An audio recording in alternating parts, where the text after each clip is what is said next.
Hello everyone. So today is my mama's birthday. आज आहे माझ्या आईचा वाढदिवस.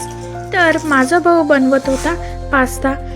आई आपली सकाळच्या डब्यापासून ते रात्रीच्या जेवणापर्यंत आपली काळजी घेते, आपल्या आवडीनिवडी जपते. मला पर्सनली तर मम्मीशिवाय करमतच नाही. तुम्ही एक दिवस असं करून बघा की घरात एकटी राहा आणि मम्मी नसल्यावर बघा की घरात तर अजिबातच करमत नाही. मम्मी तर म्हणे कशाला माझं बर्थडे सेलिब्रेट करता असं तसं, पण नाही. आम्ही पप्पांना सांगितलं की ऑफिसवरून येता येता तुम्ही केक घेऊन या, आणि मग पप्पा केक घेऊन आले आणि मग आम्ही केलं मम्मीला सरप्राईज. तर अशा प्रकारे आमचा पास्ता झाला रेडी. मग आम्ही केला पास्ता एन्जॉय आणि मग आम्ही केलं मम्मीचं बर्थडे सेलिब्रेट.